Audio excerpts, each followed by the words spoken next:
Hello everyone, welcome back to our YouTube channel. It is Ella here, and as you already know, it's the Humanitarians of Africa series. Today I have a communications and ideas strategist and also a non-profit founder. So Bidemi happens to do what I do, sometimes much better. And she also runs a non-profit organization. Please, let's not even go there.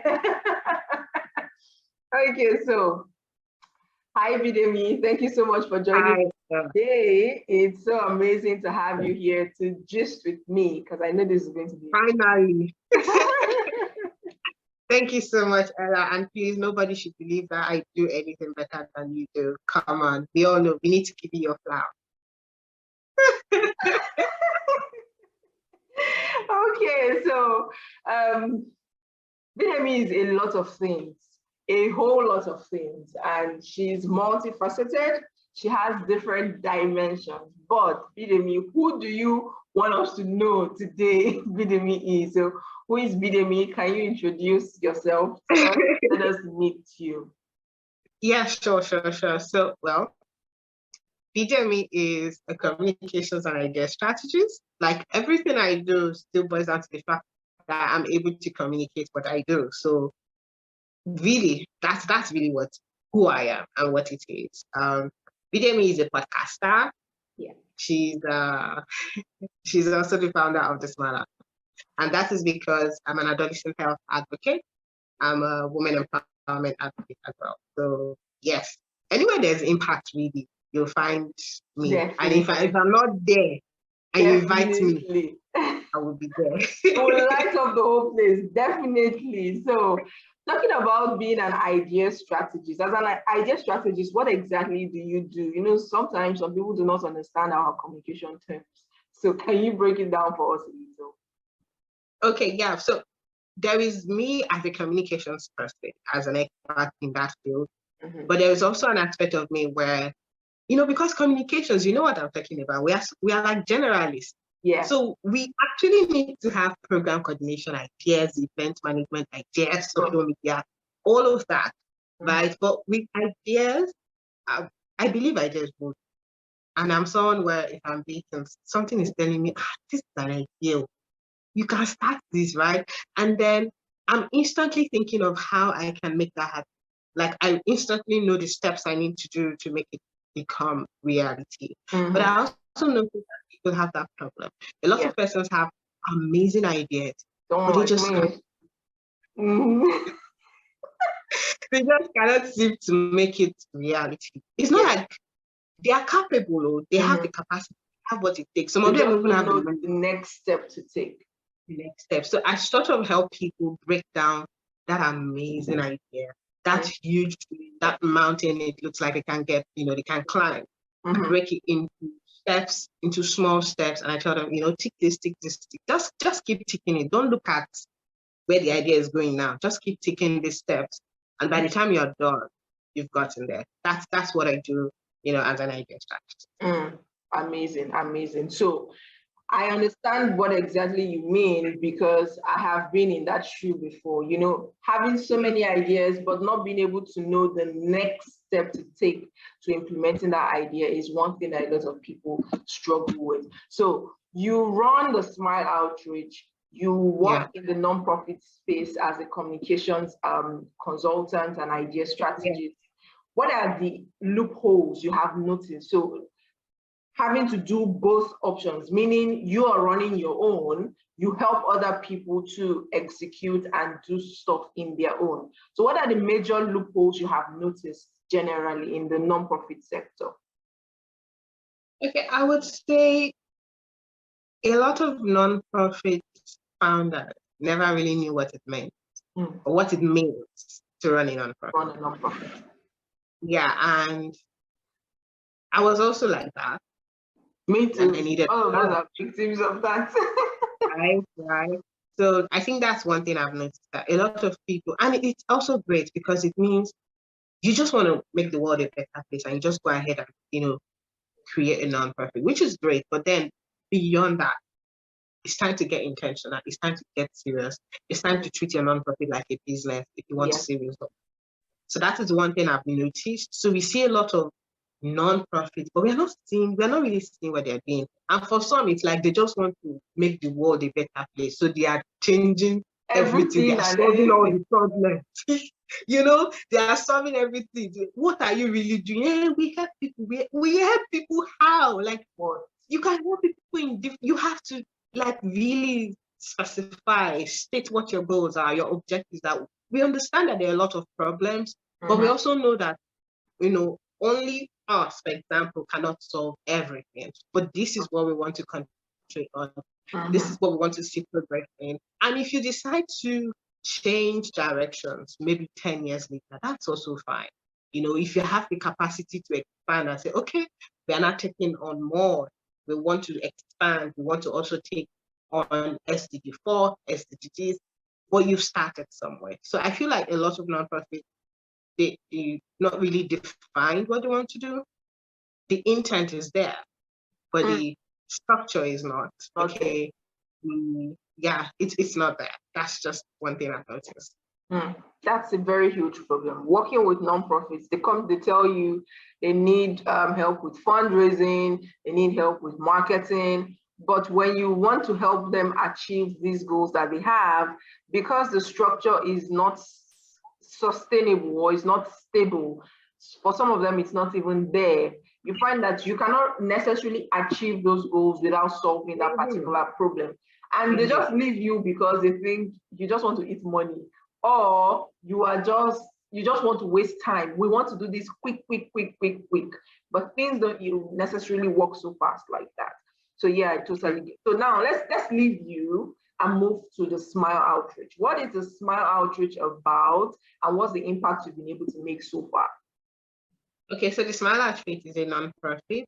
We are all about adolescent health and gender balance. So let me just put it like this: these two things.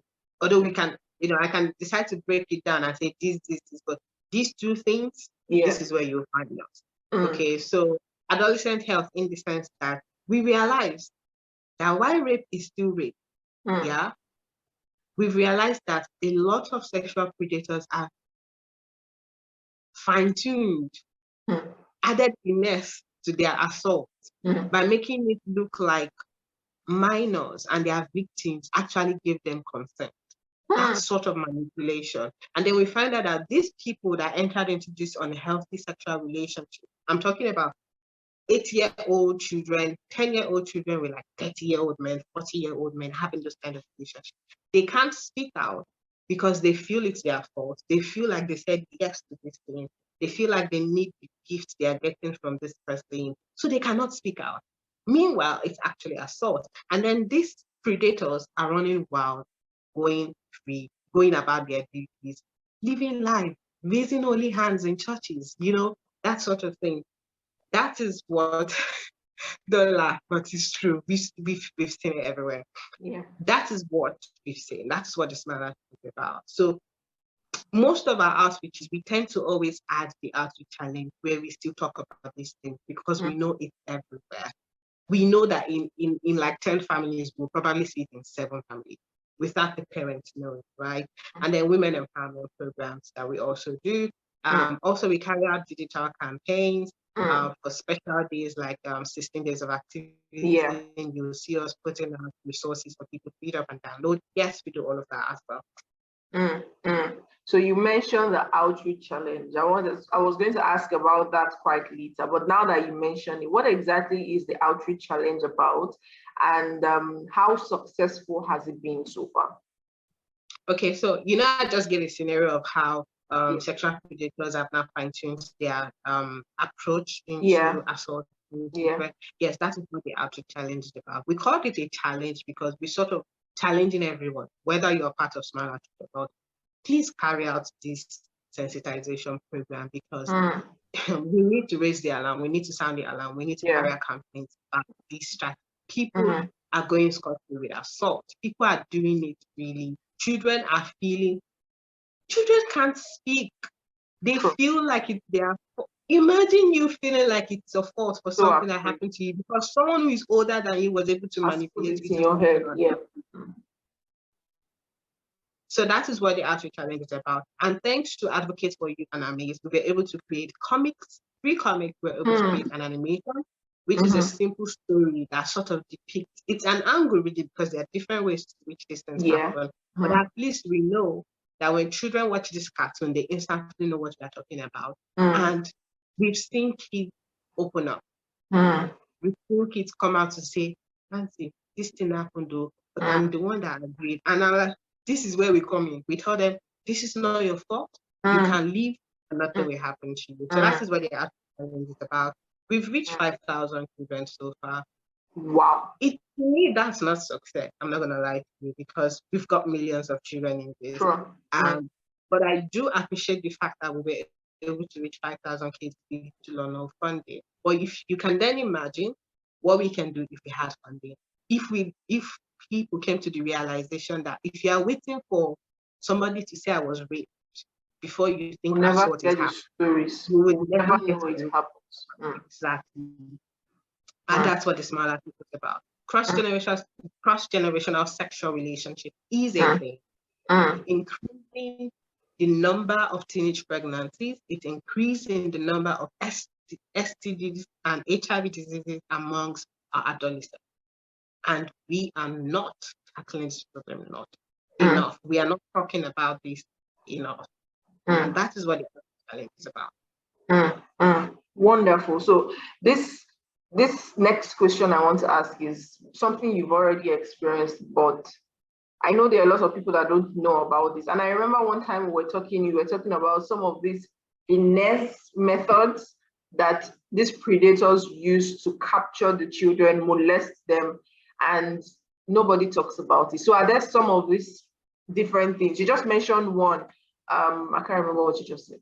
The one you mentioned, one of the ways in which these adults molest these children and no one talks about. So could you share some light on some of those methods? Definitely. And I also feel, yeah, sure. And I also feel like I can share the presentation with you in case you want to add it to your description so people can view. Sure, definitely. Yeah, so some of the things these men do is they are patient. It can take a sexual predator 3 years, 4 years, 5 years to get what they want with a child, and they are patient enough to do it. This is to tell you how twisted the mind of some evil persons are. Imagine you being patient enough to manipulate a child, right, into making he or she, because it happens to boys too, think that this is what they want. So they start off with, I just want to help you. Some of them might even come in contact with your family and make their family trust them. You know, when they feel like, oh, maybe the Lord has sent us a helper. I'm not saying helpers don't come more, but I'm saying they are now infiltrating the so-called help and turning it around to abuse the children that are innocent.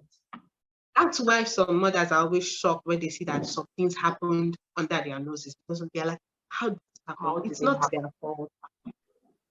They were very calculated, and then the gifts start coming in, and they like doing it to children that are in need, especially. They like doing it because they are vulnerable.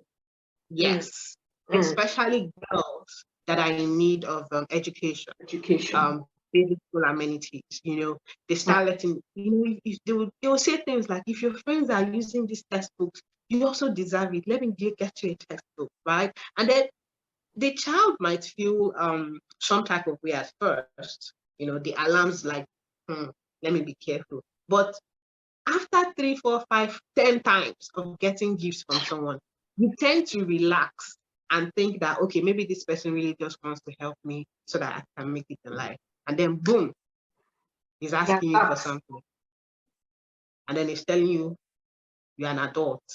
Or don't you be smart about this. Nothing will happen and all that. Don't you want more help? I will train you through school. I will train you through university. That is how it happens, right?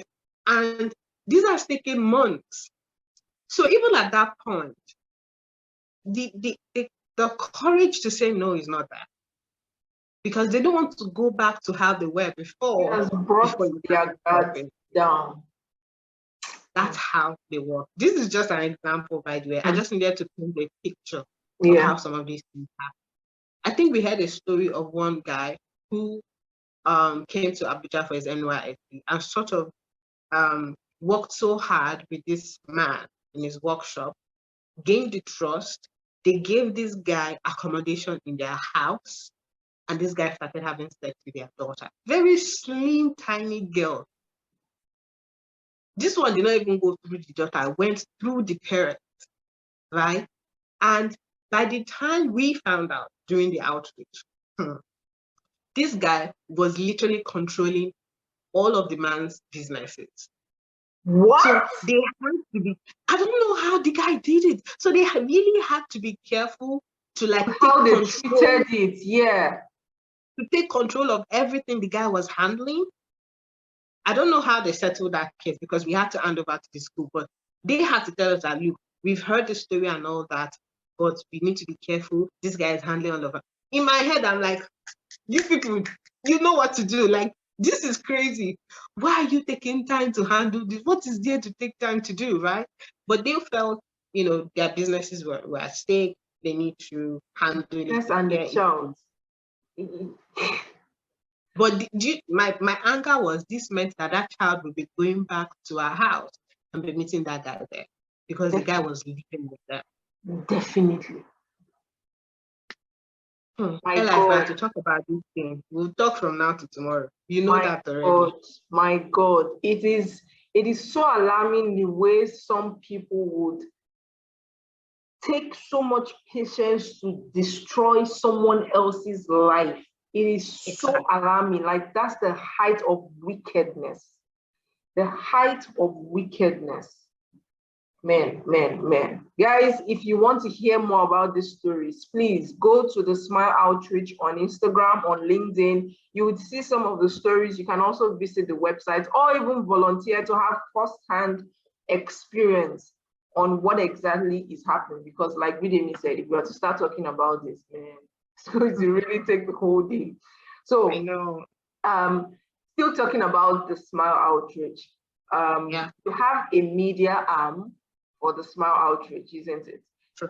Pods Niger. So how exactly does Pods Niger work in line with your organization's mission? Because some people will be like, why does she have a podcast or a media arm for her organization? Because this is something new in Nigeria. Not a lot of organizations are doing this. So why that, and how does it work in line with the mission? All right. So I'm a podcaster, really, and being a podcaster, I realized that me being me, wanting something to always be all about impact, and realizing that if for every outreach we do, we decide to bring in radio and TV, the money we'll pay is enough to do another outreach. Yeah, we felt, okay, let's go this route, and podcasting kind of gives us that liberty, that freedom to say what we want to say, how we want to say it. And the beautiful thing about the podcast is it's not just about the Smile Outreach, because you know, there I get to express my views, because I talk about police brutality in my podcast. We have social injustices that we address. We even have some episodes that have been sponsored by UNFP and the Global Media Campaign to End FGM. Some of these episodes are there for people to listen anytime, any day, which is the beauty of it. Because if it's radio, it's be aired once or twice and that's it. But with podcasts, you can go back to it and listen, or people can discover your podcast and get them. In fact, recently we launched I think a 13-episode series on menstrual hygiene. We called it My Period Chronicles. Yeah. And we talked about like, my ears, the stories I heard on that series, Ella, you know, it sort of opened my eyes to what's happening. And now I'm a menstrual justice, like I'm taking it personal, right? Because I'm like, so I'm not the only one going through all of these things I go through during my period. So it has really opened my eyes. And it has even sealed the fact that, you know, my podcast really has to count for something. And my period has also made me realize that I need to keep this going. I need to keep this. Also, I should announce now that Pods Niger is going through a branding sort of. So when we come back, we're coming back with a new season, obviously talking about impact, the society, injustices, and all of that. But you're gonna see the difference. You're gonna see that we're deliberately with what we want to achieve. Yeah. Wonderful, wonderful. So Port Nigeria basically just helps propel the work of the Smile outreach. Now it can cut across borders and reaching everyone that needs to be reached. That's a wonderful way to keep pushing out the word of what you do. So you're a gender advocate, and your nonprofit also focuses on gender equality and all of that. And I know you also do some work around menstrual hygiene. True. In Nigeria. So what is the situation of gender equality and menstrual hygiene or menstrual education in Nigeria? What's the situation like? How bad is it? Because I know it's bad. But how bad is it? Okay, let's start from gender equality. I know that some of our top bodies, international bodies, have shared some progresses and data. But I'd like to say we still have a long way to go, because even those that are seemingly less privileged, that face the brunt of being, experiencing the inequality, we that seem to be more educated, we still get this slight brush, right? Even at work, our day-to-day life, even in our relationships, there's this power struggle going on. So I still feel there's a lot of work to be done. But I like the fact, right? Women are talking more. Yeah. Women are open. Yeah. Women are, we are expressing what we go through now more. And we are saying, okay, this is what is happening. If it's happening to you, talk now, that sort of thing. We are not seeing that, which to me is a step in the right direction. And that takes me to my period chronicles. When we started my period chronicles, we thought that people will not share their stories. We thought that people will not agree to make a guest appearance. And we almost had more guests than we planned, because people were like, if this is the topic, I'm coming to share my experience. I'm coming to share what I go through at work. When I tell my boss that I'm having menstrual cramps, and he tells me every lady goes through that, I personally work from home because I couldn't keep telling my boss that I need to stay off work every month. And I'll understand that because it's not part of the work policy. But what if we made that part of the policy where women get period leave? This is what conversations like this can result into. Yeah. If we take them serious, right? And we now know more about period poverty.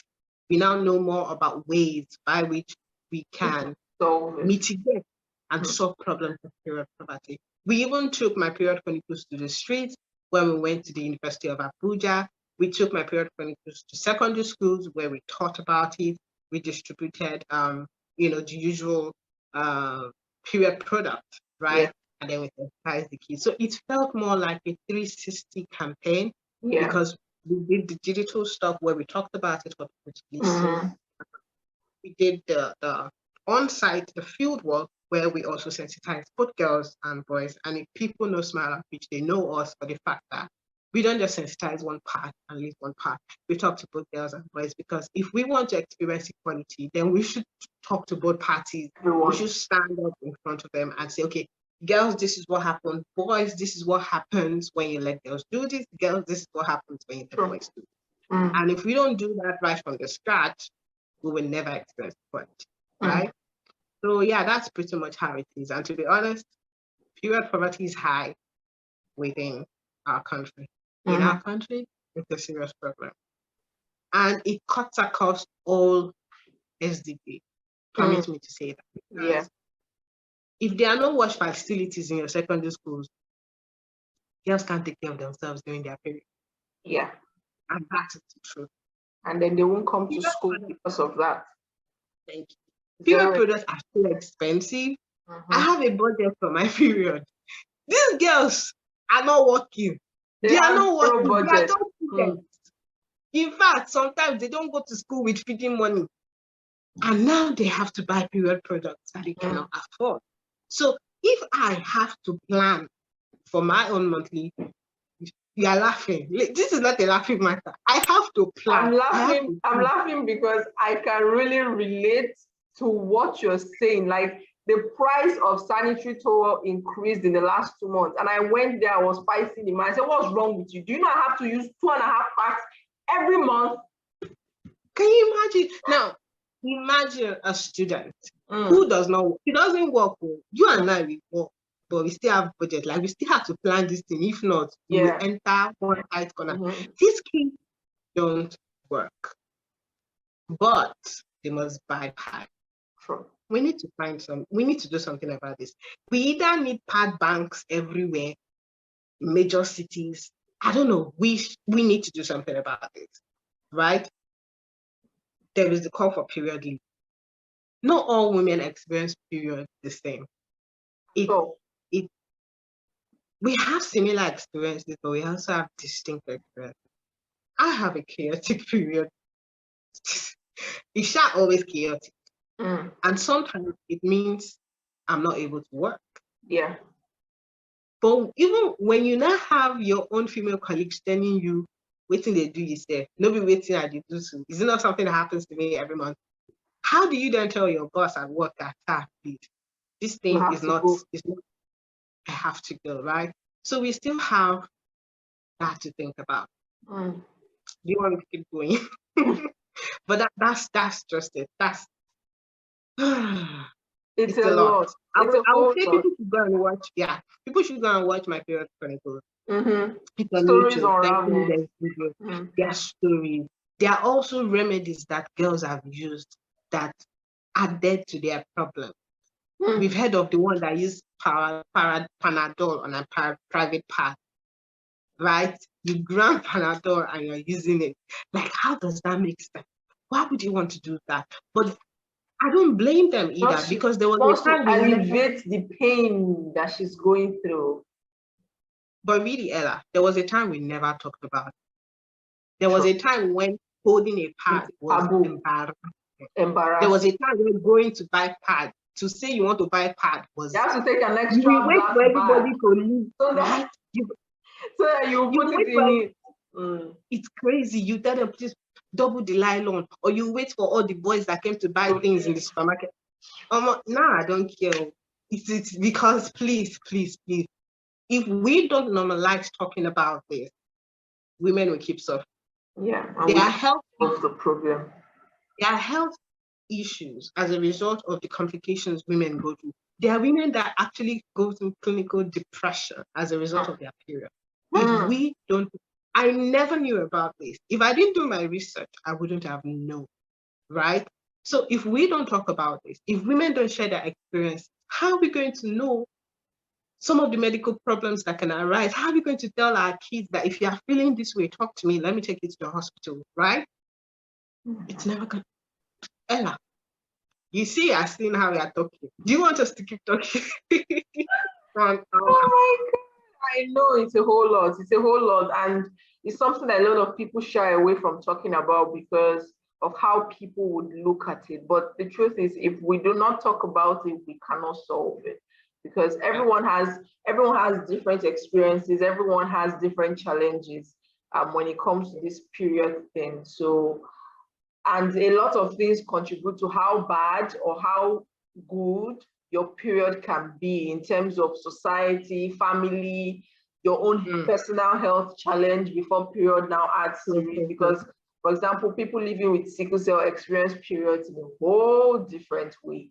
I'm actually curious about that. People living with sickle cell experience period in a whole different way because, you know, they have shortage of blood due to their sickled cells. So when the blood is trying to ensure that you have to go through that every month, you know what that means. The blood level isn't even high enough. So a lot of them, you know, I work with sickle cell organizations, so I hear their stories. So everyone experiences it in different ways. So we have to start talking about these things so that we can start finding possible solutions amongst ourselves, even as women ourselves, before we even say want to take it out to the world to solve. So yeah, that's really, really great. So we're rounding up. I'm just going to ask you a few more questions to get your perspective on some things and your organization, and then we'll finally let you go because I know you're a very busy person. So we're going to the most difficult part. What are the challenges you face running your organization as a non-profit founder? What are some of those challenges? I know everyone has struggles with funding, so please let's not talk about funding. Let's talk about let's talk about the more challenging challenges. Funding is a challenging challenge. Okay. I would say, for example, I have an amazing, men and women where if I send them a message or if I stay in our WhatsApp group or Slack channel that, okay, it's time for us to carry out another outreach when I don't gather small money, right? They say yes. And I want to compensate that, okay, but I cannot do that. So in a way, it's still fun, right? And now let me move on to another one. So let's not stick to funding, like I said, collaboration. A lot of us do not collaborate. Some of us collaborate with the idea, with the intent to use another person's resource because you don't have it. Okay. You are using someone's head. I think that's what they call it. Yeah. So I don't think we still understand the concept of collaboration yet. And because I'm a community growth expert as well, and you can't grow a community without collaboration. So I still believe in it, but I've had my share, my experiences with people who tend to come with this, I want to collaborate with you, but really it's want to use. Yeah, but so I think that's a problem. I think African nonprofits need to understand what collaboration really is. It's a combination of resources and it's for the greater good. We want to, I've seen what collaboration can do. I've seen the impact, the ripple effect of collaboration, and that's why I still believe in it. For example, the African Podcast and Voice Awards, which I'm, currently working on, we got to this point as a result of collaboration. Ecosystem partners and supporters, entities and individuals were endorsing this, giving us the relevance, the boost we needed for people to take us seriously. That's the kind of collaboration we want to see. And it's a pity that we don't see that as much as I would like to in the nonprofit sector. That's one problem.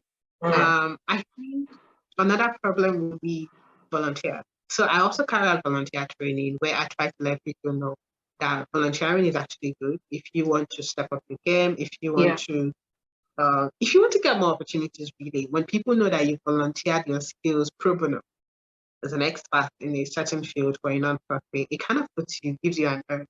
But then again, we've seen nonprofits just want to update their LinkedIn profile, right?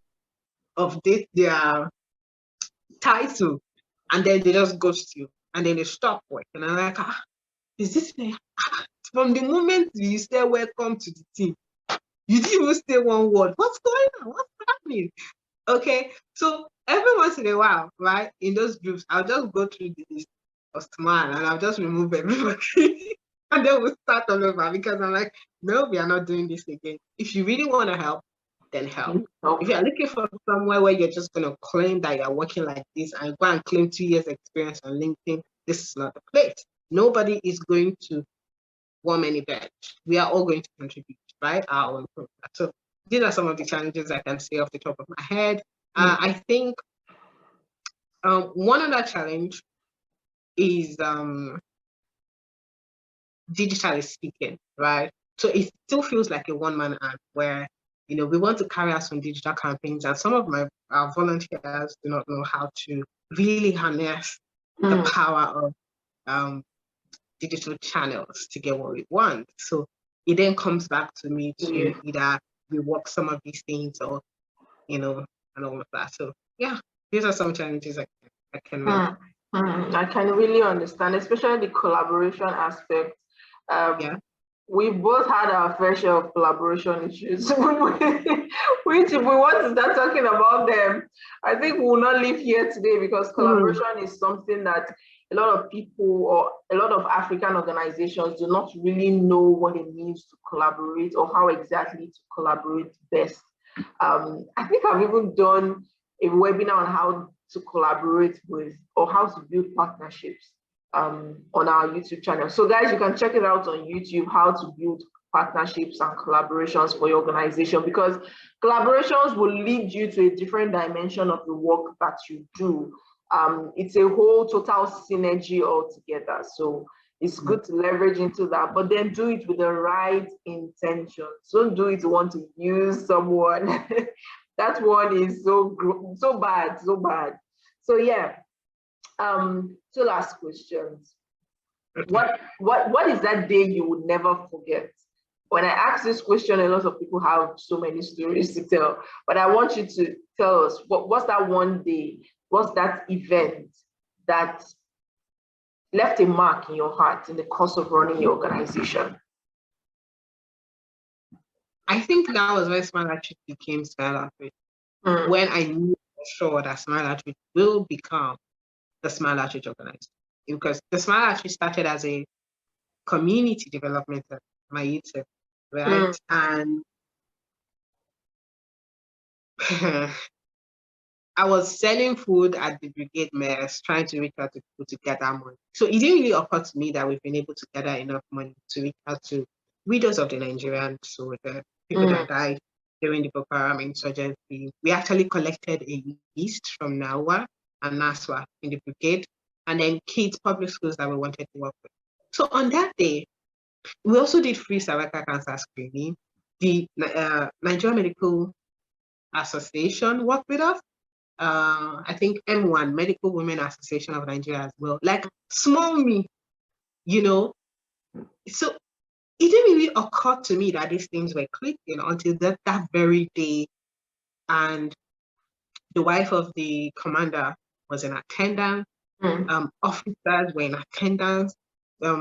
Wives of officers were in like people were in attendance for something that I didn't have any experience with.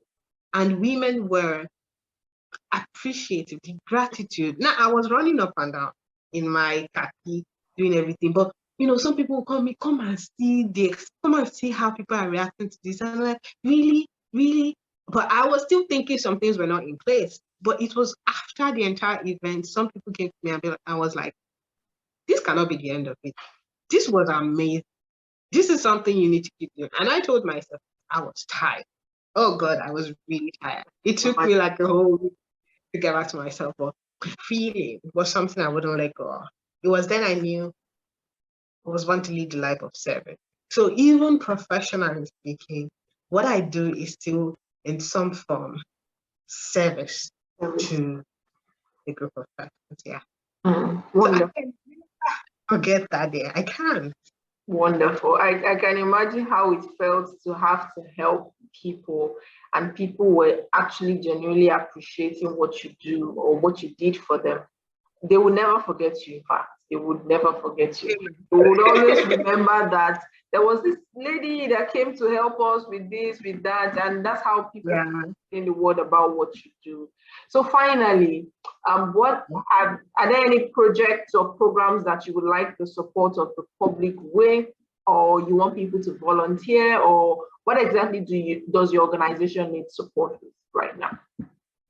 The Outreach Challenge. So, guys, we've done the Outreach Challenge in such a way that anyone can be a part of it. The resources are available, downloadable, they are usable. Like we have a presentation that actually itemizes everything you need to say to kids, even if you don't know what to say. We have a course that helps you understand adolescent health and the sugar daddy syndrome. We have the comic that we can give to you for free. We have, what else do we have? The animation that is readily available, that has gotten over 2,000 views on YouTube. Go download it, go and use it. Give your kids to watch. Send it to your church, your children department should go and watch it. Use it in schools. Get the comments, put it in your library. That is all we want. Let everybody know about the disadvantages, the vices, the problems of cross-generational sexual relationship. If you can contribute to this, You can prevent the occurrences of HIV and AIDS. You can prevent teenage pregnancy. Just this one campaign, this one sensitization. And it's an hour maximum, an hour of fun, actually, because we did it in such a way that the kids are not feeling like they're being judged. So it's still fun, because obviously I still love cartoons. When I start watching that animation, I watch it to the end, and it's just 5 minutes, and kids love cartoons. So please, guys, join the Outreach Challenge. Be a part of it. It's not going to cost you anything. You don't have to claim. You don't need permission from us, so to speak. It's readily available for anyone. Wonderful. I love the idea of the Outreach Challenge. Having to have like ambassadors for your organization in different locations, pushing out the word and also creating awareness. So guys, you've heard it. If you think the Outreach Challenge is something you can do, feel free to reach out. As usual, the contact details are on your screen, also in the description box. So send an email, give them a phone call, and see how you can come in to support the Outreach Challenge. So Bidemi, thank you so much. I had an amazing conversation with you, and I'm sure that everyone learned one thing or two from our conversation today. So looking forward to have you again on this channel. So guys, so